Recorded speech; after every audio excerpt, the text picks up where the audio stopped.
হযরত হাসান হুসাইন রাদিয়াল্লাহু তাআলা আনহু, তারা কিন্তু আল্লাহ রাব্বুল আলামিনের কাছে হস্ত উত্তোলন করে ইসমে আজম পড়ে যদি দোয়া করতো, আল্লাহ রাব্বুল আলামিন কি তাদের কথা শুনতেন না? অবশ্যই শুনতেন। কিন্তু তারপরও কেন কারবালার ময়দানে তারা এটা করলেন না? কেন করলেন না? এই কেনর উত্তর কি? রাসূল করিম সাল্লাল্লাহু আলাইহি ওয়াসাল্লাম তো অবশ্যই ইসমে আজম জানতেন, তাই না?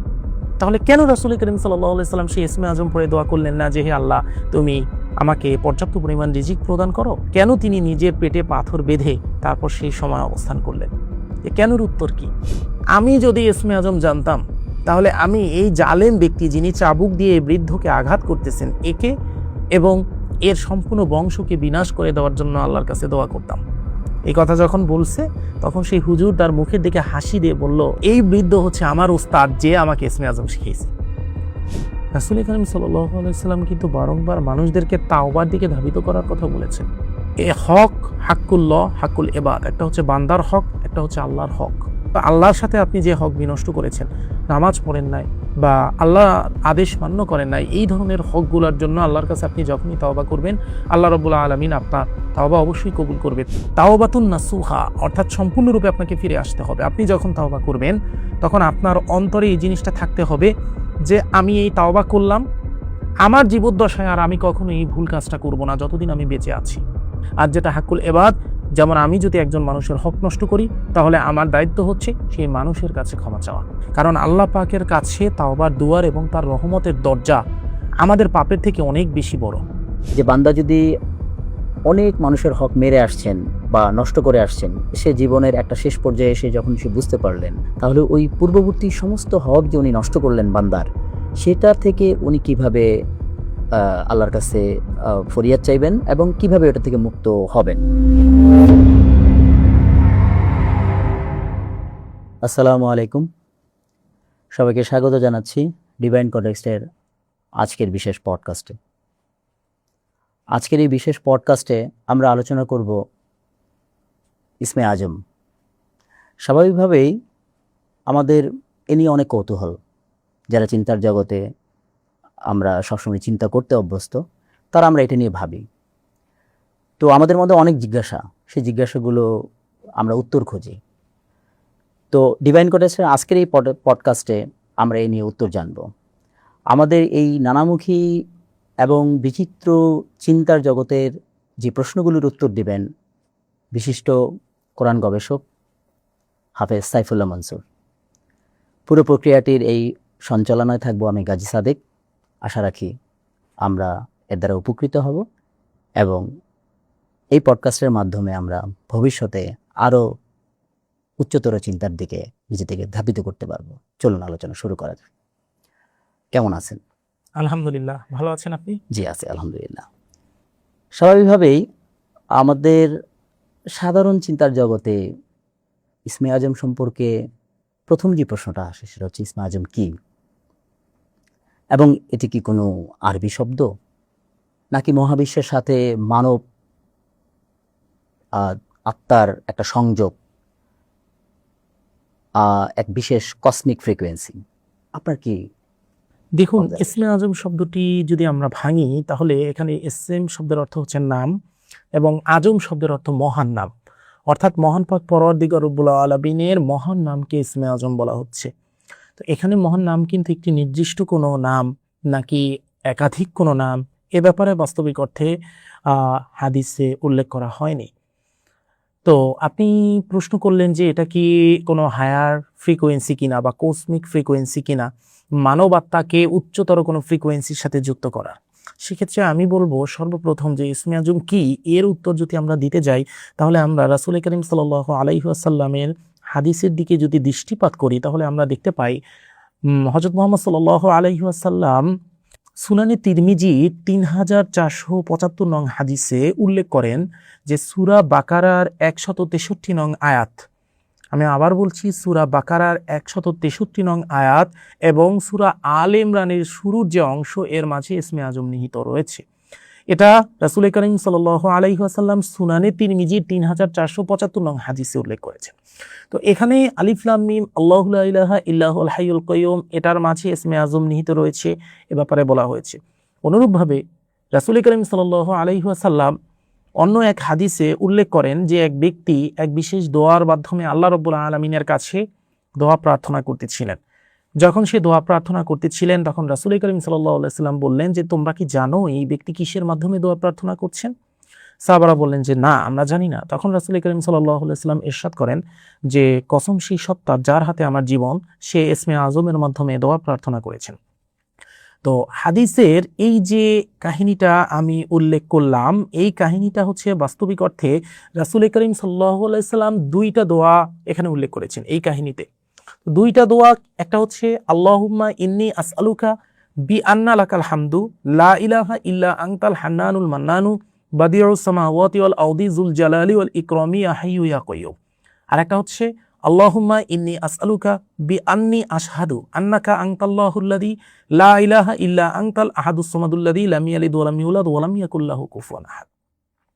এই পবিত্র দোয়া দ্বারা একজন ব্যক্তি প্রার্থনা করতেছিলেন, তখন রাসূল করিম সাল্লাল্লাহু আলাইহি সাল্লাম বলেছেন যে সে ইসমে আজমের মাধ্যমে দোয়া করতেছে, যার মাধ্যমে দোয়া করলে আল্লাহ রাব্বুল আলামিনের কাছে যা চাওয়া হয় তা কবুল হয়। আপনার সেকেন্ড প্রশ্ন ছিল যে এটা কি মানব আত্মাকে হায়ার কোনো ফ্রিকোয়েন্সির সাথে যুক্ত করা কোনো কিছু? তো বাস্তবিক অর্থে এই মহাবিশ্ব সম্পূর্ণরূপে আল্লাহ রাব্বুল আলামিনের জিকিরে রত। মহান পাক পরওয়ারদিগার রাব্বুল আলামিন পবিত্র কালামে পাকের এটা ইরশাদ করেন যে সব কিছু নিজের ইচ্ছায় হোক অনিচ্ছায় হোক আল্লাহ রাব্বুল আলামিনের জিকির বা সেজদায় রত থাকে। তো আমরা যখন মহান পাক পরওয়ারদিগার রব্বুল আলামিনের কোনো আয়াত তেলাওয়াত করি, কোনো নাম তেলাওয়াত করি, মহান পাক পরওয়ারদিগার রব্বুল আলামিনের কাছে ফরিয়াদ জ্ঞাপন করি বা তার জিকির করি, তখন আমরা আমাদের নিজেদের যে ফ্রিকোয়েন্সি, এই ফ্রিকোয়েন্সিটাকে আমরা ওই হায়ার ফ্রিকোয়েন্সির সাথে টিউন করে ফেলি। তো আপনার প্রশ্ন অনুসারে যে এটা কি কোনো হায়ার ফ্রিকোয়েন্সির সাথে বা মানব আত্মাকে কোনো উচ্চতর কিছুর সাথে টিউন করার কোনো বিষয় কিনা, যে অবশ্যই টিউন করার বিষয়। ব্যাপারটা হচ্ছে যে উচ্চতর ফ্রিকোয়েন্সি, যেই ফ্রিকোয়েন্সিগুলো আল্লাহ রাব্বুল আলামিনের জিকিরে রত হওয়ার কারণে বারবার মহাবিশ্বে প্রকাশিত হয়, আমি নিজে যখন আল্লাহ রাব্বুল আলামিনের জিকিরে রত হই তখন আমি সেই ফ্রিকোয়েন্সির সাথে নিজেকে টিউন করে ফেলতেছি। ইসমে আজম হচ্ছে এই টিউন করার একটা অন্যতম প্রক্রিয়া আপনি বলতে পারেন। তাহলে এই ক্ষেত্রে যদি এটা হয় তাহলে এটা যদি দোয়া কবুলের একটা প্রসেস হয় যে এটা দিয়ে দোয়া কবুল হবে, তাহলে স্বাভাবিকভাবে আমাদের প্রশ্ন আসাটাও খুব স্বাভাবিক যে এই দোয়া এভাবে ইসমে আজম পড়লেই যদি তাৎক্ষণিক দোয়া কবুল হয়, তাহলে যুগে যুগে বড় বড় উলিয়া নবী রাসূল তারা কেন এই দোয়ার মাধ্যমে জালিম অথবা যাদের বিরুদ্ধে আমাদের নবী রাসূল এবং উলিয়ারা যুদ্ধ করছেন তাদেরকে কেন নিমিষেই ধ্বংস করে দিলেন না অথবা শেষ করে দিলেন না? এখানে আপনার কি? এখন আপনার এই যে প্রশ্নটা আপনি করলেন, এই প্রশ্নটার উত্তর বাস্তবিক অর্থে লুকায়িত রয়েছে হচ্ছে আধ্যাত্মিকতার পরিপক্কতায়। আধ্যাত্মিকতার পরিপক্কতা বলতে কি? ইসমে আজমের মতো এত মহান একটা জিনিস যে মানুষ প্রাপ্ত হবে, সেই মানুষ আধ্যাত্মিকতার অবশ্যই সর্বোচ্চ স্তরে উন্নীত হওয়া একজন ব্যক্তি হবে। তো যেই সকল মানুষ আধ্যাত্মিকতার সর্বোচ্চ স্তরে উন্নীত হয়, সেই সকল মানুষ বাস্তবিক অর্থে নিজের অহং, নিজের ইচ্ছা এবং হচ্ছে আপনার নিজের ভিতরের যে ইগো, সেটা থেকে সম্পূর্ণরূপে বের হয়ে আছে। অর্থাৎ তার মাঝে না কোনো অহংকার থাকে, না কোনো ইগো থাকে, সে সম্পূর্ণরূপে শূন্য হয়ে যায়।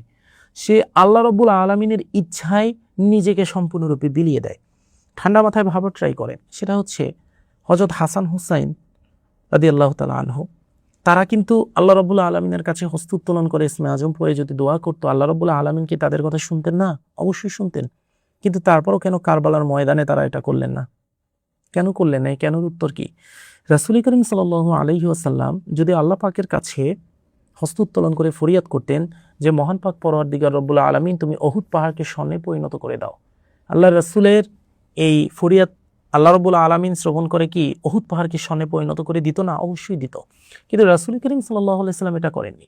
রাসূল করিম সাল্লাল্লাহু আলাইহি ওয়াসাল্লাম যখন খন্দক যুদ্ধ হয়, তখন তিনি ক্ষুধার তাড়নায় তার নিজের পেটে পাথর বেঁধে রয়েছেন।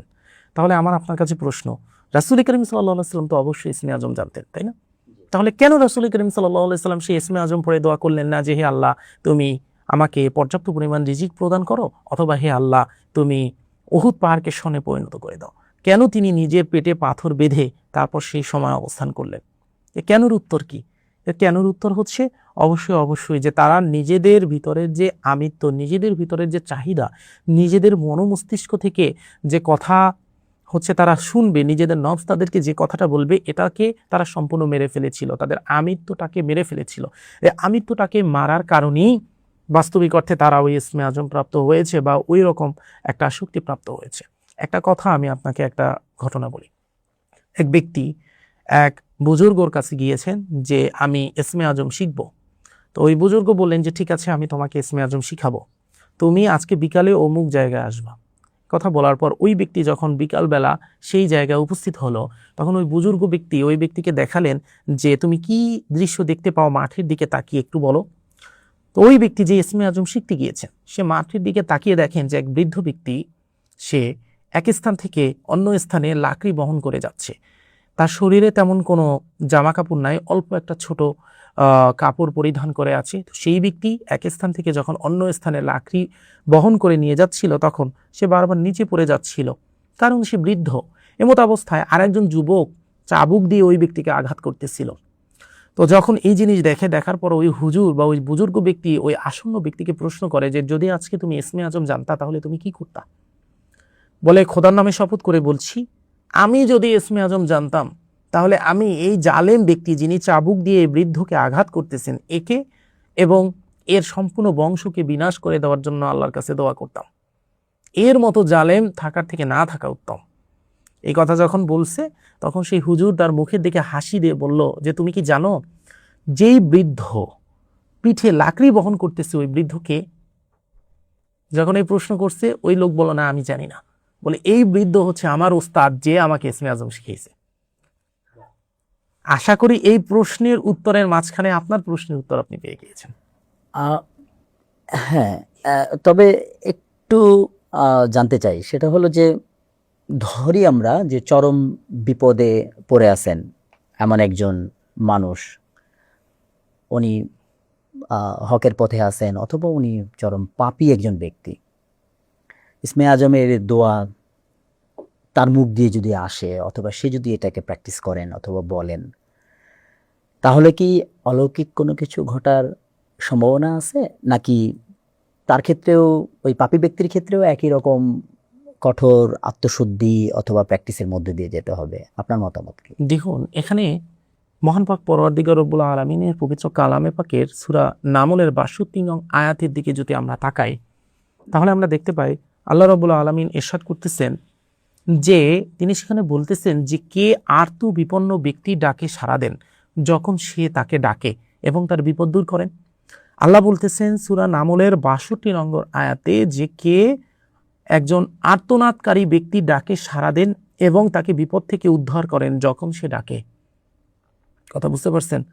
তারপরে আল্লাহ রাব্বুল আলামিনের নাম বলা হয়েছে। তো এই আয়াতের দিকে যদি আমরা তাকাই স্পষ্টভাবে, তাহলে আমরা দেখতে পাই যে যে ব্যক্তি চরম বিপদে পতিত হয় এবং আল্লাহ রাব্বুল আলামিনের দিকে সম্পূর্ণরূপে হস্তোত্তোলন করে অটুট ইয়াকিনের সাথে তাকে ডাকে, আল্লাহ রাব্বুল আলামিন তার বিপদ সরিয়ে দেন। এটা কোরআনের সূরা নামলের ৬২ নং আয়াত আমাদেরকে বলতেছে। তার মানে এই আয়াত যদি আমরা বিশ্লেষণ করি, আমরা বুঝতে পারি যে একজন বিপদে পতিত ব্যক্তির দরকার নাই অনেক বেশি আত্মশুদ্ধি অর্জন করা, দরকার নাই বেশি রিয়াজাত করা, দরকার নাই অনেক বড় একজন আবেদ হওয়া। তার দরকার কি সম্পূর্ণরূপে আত্মসমর্পিত হওয়া, তার আল্লাহ রাব্বুল আলামিনের প্রতি ইয়াকিন অটুট রেখে যে আমি আল্লাহকে ডাকবো, সে আমার ডাকে সাড়া দিবে, সে আমাকে বিপদ থেকে উদ্ধার করবে। এইটুকু পরিমাণ ইয়াকিন যদি তার অন্তরে থাকে এবং সে একজন খুবই বিপদগ্রস্ত ব্যক্তি হয়ে যদি আল্লাহর কাছে হস্তোত্তোলন করে নিজের অন্তরকে তার দিকে সমর্পিত করে তারপর আল্লাহকে ডাকে যে হে আল্লাহ তুমি আমাকে এই বিপদ থেকে উদ্ধার করো, তাহলে ওই ডাকটা, ওই সমর্পিত হওয়া, ওই আর্তনাদটাই আল্লাহর দরবারে ইসমে আজমের মতো কাজ করে।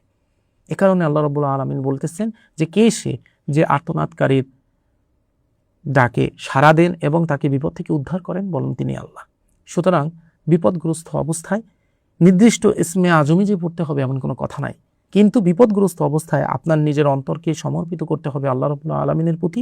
আপনাকে নিজেকে সেই টিউন করতে হবে, অর্থাৎ সমর্পণের যে ফ্রিকোয়েন্সি সেটা নিজেকে টিউন করে ফেলতে হবে। যদি টিউন করে ফেলতে পারেন, ইনশাআল্লাহ রাব্বুল আলামিনের দয়ায় আপনি অবশ্যই সাড়াপ্রাপ্ত হবেন।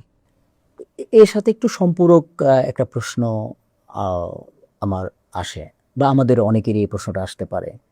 তার মানে হচ্ছে আহ, যদি কোনো বিপদগ্রস্ত মানুষ ইসমে আজম অথবা এর মাধ্যমে যদি আল্লাহ তাআলার সাথে যদি সৃষ্টিকর্তার সাথে যদি কানেক্টেড হন, তাহলে সময় এখানে কোনো ব্যারিয়ার কিনা, বা সময় অর্থাৎ আমরা অনেক বছর ধরে যখন পাপ করি, পাপ করার পর যখন আমাদের মধ্যে একটা হুঁশ চলে আসে, তখন দেখা গেল আমরা জীবনের একটা শেষ মুহূর্তে, বা মনে করি যে আমি আর কিছুদিন পর মারা যাব, চলে যাব। তো তখন ভাবনা থাকে যে এত জীবনের পাপ আমার, এটা কিভাবে, আমি কি, এটা কি সম্ভব যে আল্লাহ তাআলার সান্নিধ্যে বা আল্লাহ তাআলার আমার দোয়া কবুল হবে এবং আমার পিছনের সমস্ত পাপ মোচন হয়ে যাবে? এটাকে আমরা ভাবতে পারি যে সময়ের সাথে এটা সম্পর্কিত না? এর কি সুযোগ আছে এরকম কোনো? অবশ্যই এর সুযোগ আছে। কারণ হচ্ছে রাসূল করিম সাল্লাল্লাহু আলাইহি সাল্লাম কিন্তু বারংবার মানুষদেরকে তাওবার দিকে ধাবিত করার কথা বলেছেন। তিনি বলেছেন যে তুমি যত পাপই করো না কেন, তোমার মৃত্যু হওয়ার পূর্ব পর্যন্ত তাওবার দুয়ার তোমার জন্য উন্মুক্ত। তুমি যদি তাওবা করো, আল্লাহ রাব্বুল আলামিন তোমাকে ক্ষমা করে দিবেন। এ হক, হাক্কুল্লাহ, হাক্কুল ইবাদ, একটা হচ্ছে বান্দার হক, একটা হচ্ছে আল্লাহর হক। বান্দার হক যেটা, সেটা যদি আপনি নষ্ট করেন, সেক্ষেত্রে আল্লাহ রাব্বুল আলামিন আপনাকে ক্ষমা করবেন না। কিন্তু আপনি যদি হাক্কুল্লাহ বা আল্লাহর হক নষ্ট করেন, তাহলে মৃত্যুর পূর্বে আপনি যদি একবার হলেও তাওবা করেন, আল্লাহ আপনার যত গুনাহ থাকুক ক্ষমা করে দিবেন। তো বান্দার হক আল্লাহ কেন ক্ষমা করবেন না? কারণ বান্দার হক ক্ষমা করার অধিকার শুধুমাত্র বান্দার আছে, আর কেউ নাই। আল্লাহ রাব্বুল আলামিন বান্দার হক ক্ষমা করবেন না যতক্ষণ না পর্যন্ত ওই বান্দা আপনাকে ক্ষমা না করবেন। কিন্তু আল্লাহর সাথে আপনি যে হক বিনষ্ট করেছেন, নামাজ পড়েন নাই বা আল্লাহ আদেশ মান্য করেন নাই, এই ধরনের হকগুলোর জন্য আল্লাহর কাছে আপনি যখনই তাওবা করবেন, আল্লাহ রাব্বুল আলামিন আপনার তাওবা অবশ্যই কবুল করবে। তো এখানে সময় কোনো ফ্যাক্টই না, খালেজ দিলে তাওবা করা হচ্ছে ফ্যাক্ট। অর্থাৎ আপনাকে তাওবাতুন নাসুহা করতে হবে। তাওবাতুন নাসুহা অর্থাৎ সম্পূর্ণরূপে আপনাকে ফিরে আসতে হবে। আপনি যখন তাওবা করবেন, তখন আপনার অন্তরে এই জিনিসটা থাকতে হবে যে আমি এই তাওবা করলাম, আমার জীবদ্দশায় আর আমি কখনো এই ভুল কাজটা করব না যতদিন আমি বেঁচে আছি। এটাকে বলা হয় তাওবাতুন নাসুহা বা পরিপূর্ণরূপে ফিরে আসা। যখন আপনি তাওবাতুন নাসুহা করবেন, তখন আপনার সময় এখানে কোনো ভ্যালুই রাখবে না যে আপনি কত বছর, কত জীবন, কত কি পাপ করছেন। ফিরে আসার দুয়ার আল্লাহর রব্বুল আলামিনের দরবারে সর্বদা খোলা। শুধু আমাদের দরকার সম্পূর্ণরূপে আত্মসমর্পিত হয়ে আল্লাহর কাছে ক্ষমাটা চাওয়া, এবং আমাদের অন্তরে এই জিনিস পোষণ করা যে ইন ফিউচার কখনো আর আমরা এই পাপ কাজ করব না, এই পাপ থেকে দূরে থাকবো। আর যেটা হাক্কুল এবাদ, যেমন আমি যদি একজন মানুষের হক নষ্ট করি, তাহলে আমার দায়িত্ব হচ্ছে সেই মানুষের কাছে ক্ষমা চাওয়া। কথা বুঝতে পারছেন? তার কাছ থেকে ক্ষমাটা নিয়ে নেওয়া। আমি যদি কোনো পশু পাখির হক নষ্ট করি, তাহলে আমার সেই পশু পাখির কাছ থেকে ক্ষমা চাইতে হবে। এখন একজন মানুষ পশু পাখির কাছ থেকে কিভাবে ক্ষমা চায়? আপনি পশু পাখিকে কিছু খাবার দিয়ে দিলেন, আপনি পশু পাখিকে উত্তম কিছু দিয়ে দিলেন। ধরুন আপনি একটা পাখির মৃত্যুর কারণ হলেন বিনা কারণে, তো এখন এই পাখির কাছে তো আপনি ক্ষমা চাইতে পারবেন না। আপনার এখানে করণীয় কি? আপনি যেখানে পাখি বিক্রি করে এরকম জায়গায় যাবেন, এখানে গিয়ে আপনি একটা নির্দিষ্ট দামে একটা পাখি ক্রয় করে আনবেন, যে পাখিটা খাঁচাবদ্ধ অবস্থায় আছে। তো আপনি ওই পাখিটাকে ক্রয় করে এনে মাঠে গিয়ে পাখিটাকে ছেড়ে দিবেন। আল্লাহর কাছে বলবেন যে হে রব, আমি একটা পাখির মৃত্যুর কারণ হয়েছি, আমি আর একটা পাখিকে অবমুক্ত করে দিলাম। বাস, আপনার পাপ এখানে মোচন হয়ে যাবে ইনশাআল্লাহ তাআলা। তো এটাই হচ্ছে কথা, যে যত পাপই আমরা করি না কেন, যত জীবন আমরা পাপ করি না কেন, সময়ের এখানে কোনো ভ্যালুই নেই আল্লাহ পাকের কাছে। কারণ আল্লাহ পাকের কাছে তাওবার দুয়ার এবং তার রহমতের দরজা আমাদের পাপের থেকে অনেক বেশি বড়। আমরা যতই পাপ করি না কেন, যদি তাওবাতুন নাসুহা করতে পারি, আল্লাহ পাক অবশ্যই আমাদেরকে ক্ষমা করে দিবেন। আমাদের দর্শক এবং শ্রোতাদের মধ্যে আরেকটা প্রশ্ন এর সাথে খুবই প্রাসঙ্গিক, যে বান্দা যদি অনেক মানুষের হক মেরে আসছেন বা নষ্ট করে আসছেন, সে জীবনের একটা শেষ পর্যায়ে এসে যখন সে বুঝতে পারলেন সেই হক উনি, প্রথমত উনি জানেন না যে আসলে হক উনি নষ্ট করলেন, যে আসলে এটা হক নষ্ট হলো এটা দিয়ে। আরেকটা হচ্ছে যে উনি জানলেন অনেক পরে এসে, 70 বছর বয়সে এসে, 60 বছর বয়সে এসে জানলেন, তাহলে ওই পূর্ববর্তী সমস্ত হক যে উনি নষ্ট করলেন বান্দার, সেটা থেকে উনি কিভাবে আল্লাহর কাছে ফরিয়াদ চাইবেন এবং কিভাবে এটা থেকে মুক্ত হবেন? এটা খুব স্বাভাবিক একটা প্রশ্ন সমাজের মধ্যে আসা রাখি। হচ্ছে আপনার প্রশ্নের উত্তরটা হচ্ছে যে দেখুন, আমি আমার জীবদ্দশায় অনেক মানুষের হক নষ্ট করেছি। সাপোজ, তো এখন সব মানুষের নাম তো আমি লিস্ট করে রাখি না যে আমি কার কোন হক নষ্ট করছি।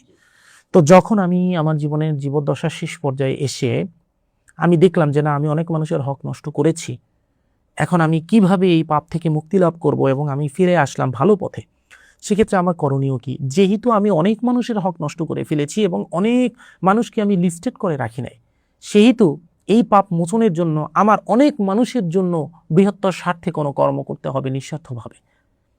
ধরেন আপনি 41 জন মানুষের হক নষ্ট করেছেন, তো আল্লাহ রাব্বুল আলামিন আপনাকে টাকা দিয়েছে, পয়সা দিয়েছে, তিনি আপনাকে অ্যাবিলিটি দিয়েছে।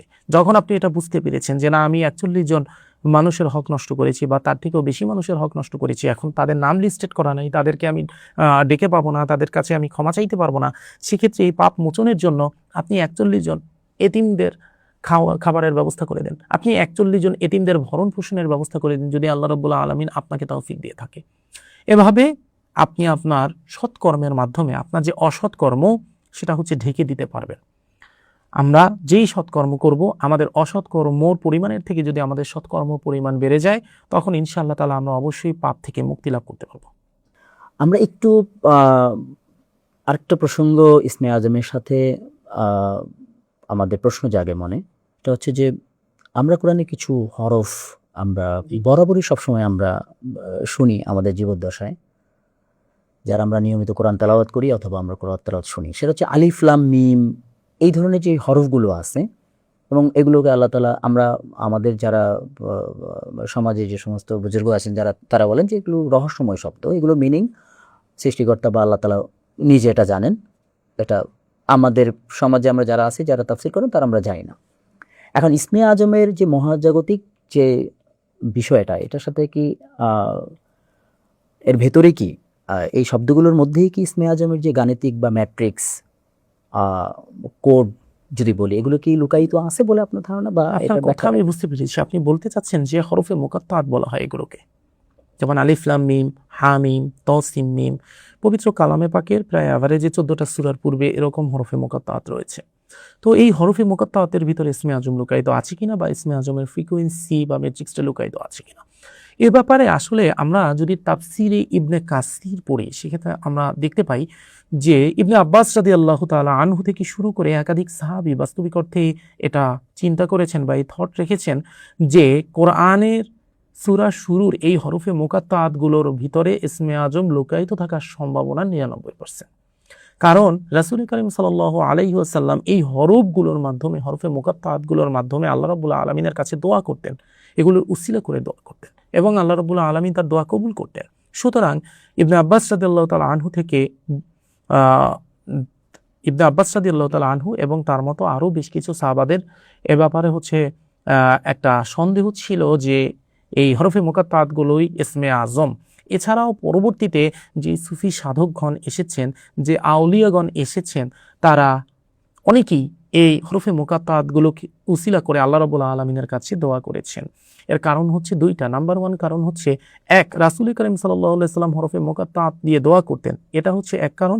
আর নাম্বার 2 কারণ হচ্ছে যে এই হরফে মুকাত্তাতগুলোর বাস্তবিক অর্থ আল্লাহ রাব্বুল আলামিন এবং রাসূল কারীম সাল্লাল্লাহু আলাইহি সাল্লাম ছাড়া আর কেউই জানতো না।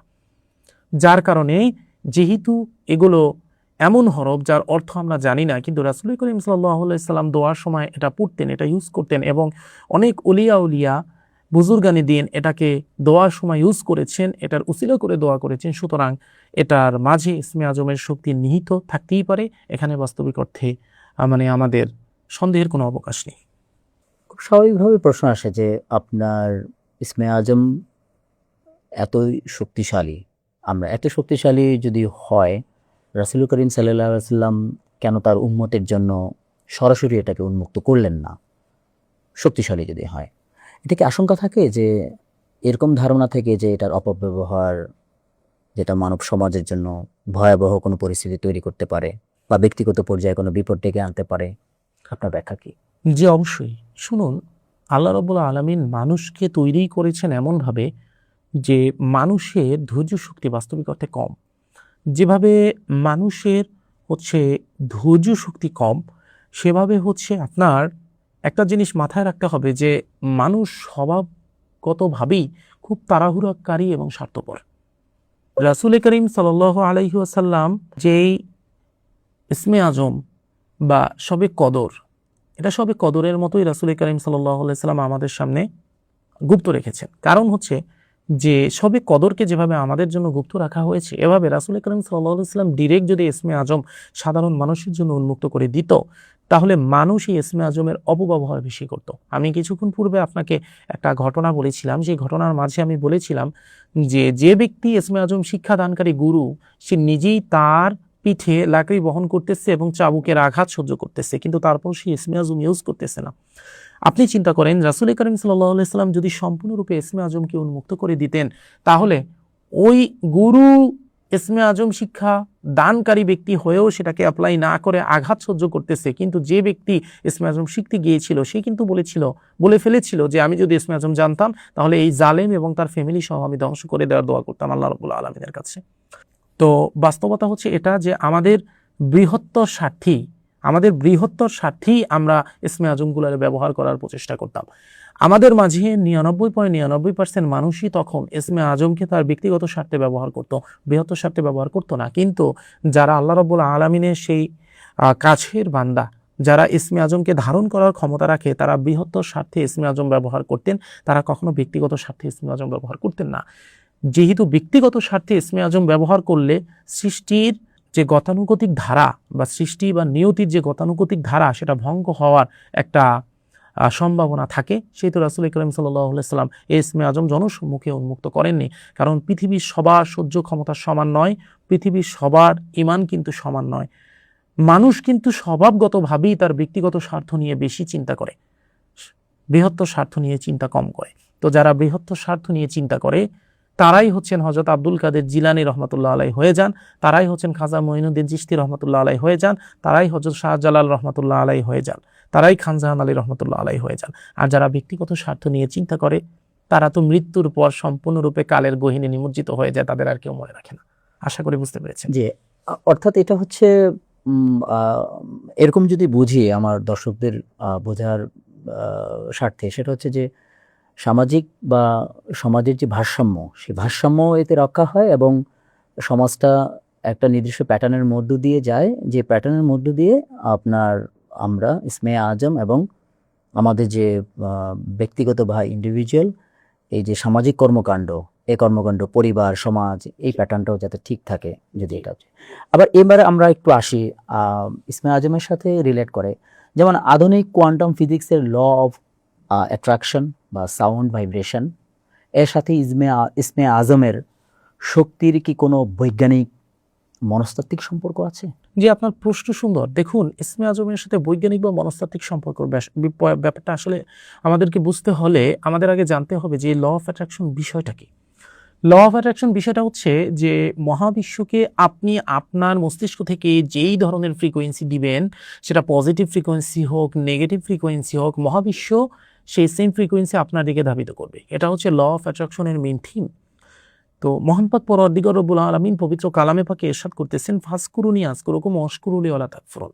অর্থাৎ তোমরা আমার জিকির করো, আমি তোমাকে স্মরণ করব, তোমরা আমাকে স্মরণ করো। অনুরূপভাবে মহান পাক পরওয়ারদিগার রব্বুল আলামিন আরও একটি কথা কিন্তু হাদিসে কুদসিতে বলেছেন যে যখন আমার বান্দা আমাকে স্মরণ করে, আমি আমার বান্দাকে তার থেকে 10 বার বেশি স্মরণ করি। আমার বান্দা যদি আমার দিকে হেঁটে আসে, আমি তার দিকে দৌড়ে যাই।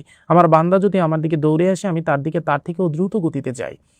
প্রত্যেকটা কথার একটাই কিন্তু মাত্র আমাদের কাছে মেইন কোর পয়েন্ট আসে, সেটা হচ্ছে আল্লাহ রাব্বুল আলামিন আমি যদি আল্লাহকে ডাকি, আল্লাহ রাব্বুল আলামিন আমার থেকে আরো 10 গুণ বেশি আমাকে ডাকতেছেন।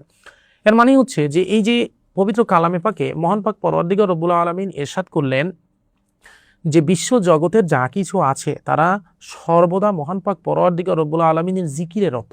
তো তারা তাদের মতো করে জিকিরে রত থাকার কারণে কিন্তু মহাবিশ্বে একটা ফ্রিকোয়েন্সি উৎপন্ন হচ্ছে, একটা পজিটিভ ফ্রিকোয়েন্সি উৎপন্ন হচ্ছে। যখন আমরা ইসমে আজম বা আল্লাহ রাব্বুল আলামিনের জিকিরের মাধ্যমে আমাদের ভিতর থেকে আল্লাহ রাব্বুল আলামিনকে স্মরণ করতে থাকব, তখন আমাদের মস্তিষ্ক থেকেও কোয়ান্টাম ফিজিক্স অনুসারে সেই সেম ফ্রিকোয়েন্সি কিন্তু বের হবে।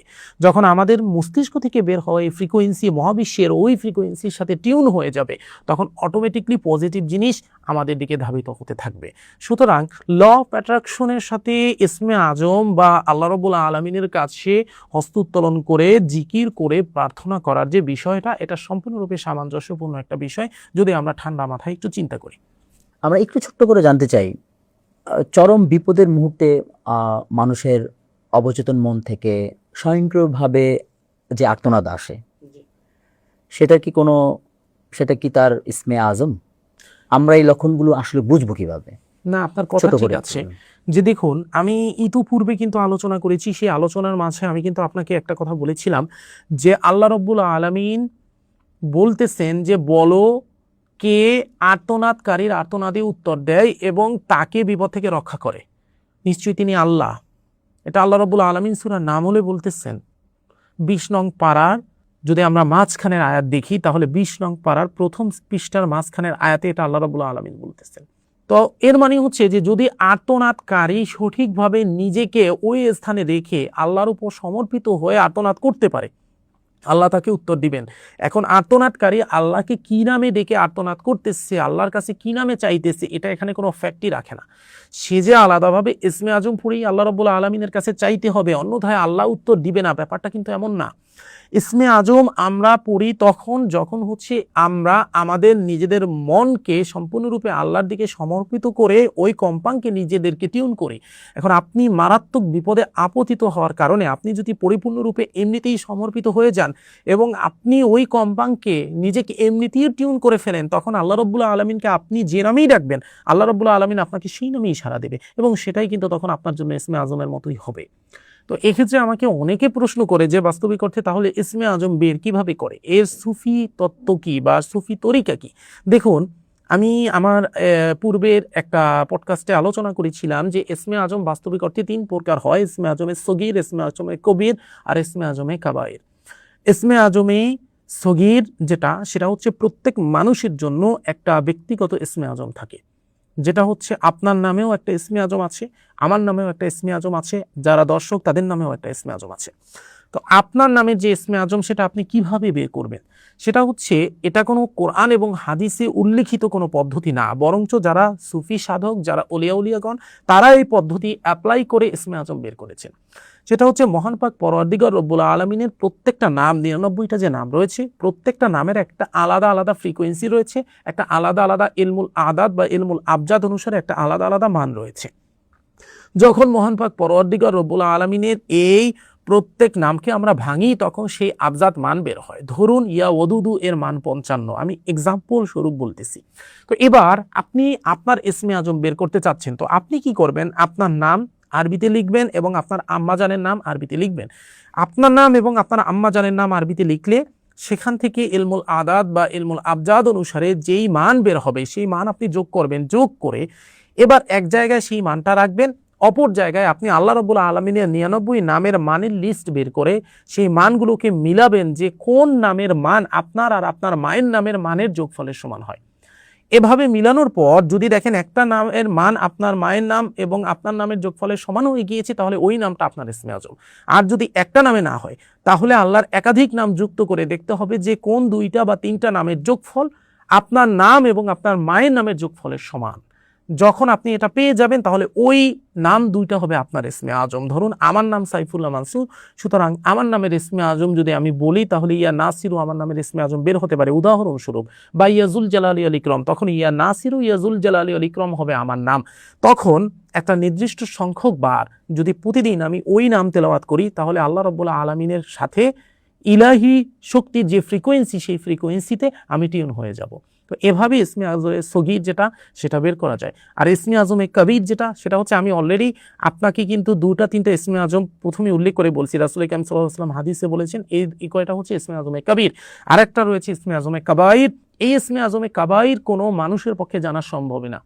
এটা একমাত্র সেই ব্যক্তি জানতে পারবে যেই ব্যক্তি ওই স্থানে নিজেকে নিয়ে যেতে পারবে। আমল করতে করতে, আখলাক করতে করতে ওই স্থানে যখন কেউ নিজেকে নিয়ে যেতে পারবে তখন আল্লাহ রাব্বুল আলামিন নিজেই তাকে সেই ইসমে আজমে কাবাইর শিক্ষা দিবেন, যে ইসমে আজম সব ইসমে আজমের থেকে ঊর্ধ্বে। এটা কোনো মানুষকে শিক্ষা দিতে পারে না, এটা আল্লাহ যার উপর রহমত করেন কেবলমাত্র সে শিখতে পারেন। আশা করি বুঝতে পেরেছেন। তাহলে স্বাভাবিক প্রশ্ন, বান্দার জিকির বা ইসমে আজম সৃষ্টিকর্তা বা আল্লাহ তাআলার সাথে যখন সংযোগ হয়, সংযোগের এই যে একটা প্রচণ্ডতা, এই প্রচণ্ডতার মধ্যে কি শয়তান এটা দ্বারা কি ভীত হন, নাকি শয়তান এই যে শক্তিটাকে তার নিজের মানে খারাপ কাজের জন্য বা এটার জন্য সে ব্যবহার করে না, আসলে এইখানে প্রক্রিয়াটা কি হয়? অবশ্যই সুন্দর একটা কথা বলেছেন। দেখুন, যেখানে আল্লাহ রাব্বুল আলামিনের নাম নেওয়া হবে সেখানে বাস্তবিক অর্থে কখনো শয়তান প্রবিষ্টই হতে পারে না। অনেক মানুষ এই কথা বলে থাকে যে ইসমে আজম পড়ে আপনি আল্লাহ রাব্বুল আলামিনের নাম নিয়ে একটা অলৌকিক কর্মকাণ্ড ঘটিয়ে ফেললেন। তো অনেক মানুষ বলে যে না, ও তো জাদু করো, শয়তানের মাধ্যমে করিয়েছে। তো এটা সম্ভব না। এর কারণ কি? সব থেকে বড় কারণ হচ্ছে, দেখুন, আল্লাহ রাব্বুল আলামিনের নাম এবং তার ফ্রিকোয়েন্সিতে টিউন হওয়ার প্রধান উদ্দেশ্য এবং প্রধান শর্তই হচ্ছে আপনার সমর্পিত হতে হবে, পরিপূর্ণরূপে সমর্পিত হতে হবে, আপনাকে মুসলিম হতে হবে, আত্মসমর্পিত হতে হবে আল্লাহর পায়ে। আত্মসমর্পিত যে ব্যক্তি হবে কেবলমাত্র তার পক্ষেই মহান পাক পরওয়ারদিগার রব্বুল আলামিনের ইসমে আজমের সেই ফ্রিকোয়েন্সিতে টিউন হওয়া সম্ভব। আর শয়তানের কাজ কি? শয়তানের কাজ হচ্ছে অহংকার করা। সে সর্বদাই আল্লাহ রব্বুল আলামিনের বিদ্বেষে থাকে, সে সর্বদা একটা বিদ্বেষমূলক ভাবে থাকে। সুতরাং বিদ্বেষমূলক ভাব এবং অহংকার পূর্ণ অবস্থায় শয়তান কখনোই ইসমে আজমের যে শক্তি অথবা ইসমে আজমের যে ফ্রিকোয়েন্সিতে নিজেকে টিউন করতে পারে না বা এর মাঝে অ্যাক্সেসই পায় না। যেভাবে আগুন এবং পানি একসাথে থাকতে পারে না, সেভাবে পজিটিভ এবং নেগেটিভ জিনিস কখনো একসাথে থাকতে পারে না। তাই যেখানেই আল্লাহ রাব্বুল আলামিনের নাম এবং জিকির অথবা তার আয়াতের তেলাওয়াত হয়, সেখান থেকে শয়তান এমনিতেই পলায়ন করে। কারণ সেখানে এমন পজিটিভ ভাইব্রেশন এবং এমন পজিটিভ শক্তি বা এমন ফ্রিকোয়েন্সি উৎপন্ন হয় যে পজিটিভ শক্তি বা ফ্রিকোয়েন্সি শয়তানকে পুড়িয়ে ফেলে। এবং এটাকে ইউজ করেই রাকিগণ বাস্তবিক অর্থে মানুষের চিকিৎসা করে থাকে। যদি কখনো এটা ভাবি যে যেখানে আল্লাহ রাব্বুল আলামিনের নাম নেওয়া হচ্ছে, তার ইসমে আজম নেওয়া হচ্ছে, তার আসমাউল হুসনা নেওয়া হচ্ছে, পবিত্র কালামে পাকের আয়াত তেলাওয়াত করা হচ্ছে, সেখানে শয়তান প্রবিষ্ট হয়ে মানুষকে ধোঁকা দিবে, তাহলে সেটা হচ্ছে আমাদের ইমানি দুর্বলতা। আমরা সেখানে হচ্ছে কোরআনুল কারীমের আল্লাহ রাব্বুল আলামিনের আসমাউল হুসনা এবং ইসমে আজমের অসীম শক্তিকে বাস্তবিক অর্থে আমরা অস্বীকার করে ফেলতেছি এবং এর কারণে আমাদের নিজেদের অজান্তেই আমরা কাফের সাব্যস্ত হয়ে যাব, অস্বীকারী হয়ে যাব। আশা করি বুঝতে পেরেছেন। এটা ধারাবাহিকভাবে তো এই প্রশ্নটাই স্বাভাবিকভাবে আসে যে আর গ্রহ নক্ষত্র এদের স্বভাব অনুযায়ী মহাবিশ্বের বা আমাদের পৃথিবীর সমস্ত মানুষের কি তার নিজস্ব একটি ইসমে আজম নির্ধারিত থাকে? যে এটা আমি আপনাকে কিছুক্ষণ পূর্বেই উত্তরটা দিয়েছি যে দেখুন, গ্রহ নক্ষত্র বলেন আর মানুষের স্বভাব বলেন, প্রত্যেকটা জিনিসের উপর ভিত্তি করেই বাস্তবিক অর্থে প্রত্যেক মানুষের নিজস্ব ইসমে আজম থাকে এবং সেই ইসমে আজম বের করার যে প্রক্রিয়া উলিয়াগণ সুফি সাধকগণ শিক্ষা দিয়ে গিয়েছেন, সেটাই হচ্ছে আপনার মায়ের নাম এবং হচ্ছে আপনার নামের ইলমুল আদাদ বের করে সেই ইলমুল আদাদ যোগ করে সেই মান এর সাথে আমাকে খুঁজতে হবে যে আল্লাহ রাব্বুল আলামিনের কোন নামের মান ওটার সাথে মিলে বা কোন একাধিক নামের মান মিলে। যে একাধিক নামের মান মিলবে সেটাই হবে আমার ইসমে আজম। তো এখন আমার নিজের ক্ষেত্রে কিন্তু একাধিক ইসমে আজম হতে পারে। তার মানে কি সব ইসমে আজম আমি পড়বো না? যে কোনো 2-3টা ইসমে আজম পড়লেই আমার জন্য এনাফ। সেটাই আমার ইলাহি শক্তি আমার দিকে ধাবিত হওয়ার জন্য এনাফ ইনশাআল্লাহ তাআলা। আলোচনার এই পর্যায়ে সর্বশেষ সাধারণভাবে আমি এবং আমার যারা শ্রোতা এবং দর্শক তাদের একটি বিষয়ে জানার আগ্রহ খুব স্বাভাবিকভাবেই এই যান্ত্রিক এবং কোলাহলপূর্ণ এই জীবনে বা এই সমাজ জীবনে সাধারণ মানুষ ঠিক কোন পদ্ধতিতে তার নিজের ভেতরে লুকিয়ে থাকা সেই নিজস্ব ইসমে আজম খুঁজে পাওয়ার যাত্রা শুরু করতে পারেন? আসলে আমি শুধু বলবো একটা জিনিসই মানুষকে করতে হবে, সম্পূর্ণরূপে আত্মসমর্পিত হতে হবে। যদি কোনো মানুষ সম্পূর্ণরূপে আত্মসমর্পিত হয়ে যায়, আল্লাহ রাব্বুল আলামিনের কাছে নিজেকে সমর্পণ করে দেয়, নিজের ইচ্ছা, নিজের চিন্তা, নিজের চেতনাকে সমর্পণ করে দেয়, তখন আল্লাহ রাব্বুল আলামিন নিজেই হচ্ছে তাকে সেই ইসমে আজম পাইয়ে দিবেন। এটা আল্লাহ রাব্বুল আলামিনের কাজ। এখানে আসলে বান্দার কিছু করার নেই। বান্দার শুধু একটা জিনিসই করতে হবে, সম্পূর্ণরূপে নিজেকে সমর্পিত করতে হবে। এ কারণে আল্লাহ রাসূল বলেছেন, আখলিস দীনাকা ইয়াকফিকাল আমালুল কলিল, তোমার ইমানকে খাঁটি করো, অল্প আমল তোমার নাজাতের জন্য যথেষ্ট হবে। ইমান ইয়াকিন যদি খাঁটি হয়, সমর্পণ যদি খাঁটি হয়, ভক্তি যদি খাঁটি হয়, তাহলে মুক্তির পথ আল্লাহ রাব্বুল আলামিন নিজেই দেখিয়ে দিবেন। ধন্যবাদ। আশা রাখা যায় আজকের এই চমৎকার আলোচনার মাধ্যমে আমরা দৃঢ়ভাবে বিশ্বাস করি আমাদের আসলে আল্লাহর পথে আসা ছাড়া এবং আল্লাহর উপর প্রচণ্ড রকমের আনুগত্য এবং আনুগত্যের চেষ্টার ব্যতিরেকে আমাদের সত্যিকার অর্থে ভিন্ন কোনো পথ নেই। আমরা এই আলোচনার মাধ্যমে আশা রাখি যে আমরা একটি সুন্দর এবং পালন করার মতন একটি গাইডলাইন আমরা পাবো এবং আমরা আশা রাখি যে ভবিষ্যতে আরও অন্য কোনো এপিসোডে ইনশাল্লাহ আরও বেশি আপনাদেরকে তথ্য দিতে পারবো। আপনাকে ধন্যবাদ আজকে এই সুন্দর আলোচনা আমাদের সাথে পেশ করার জন্য। ভালো থাকবেন।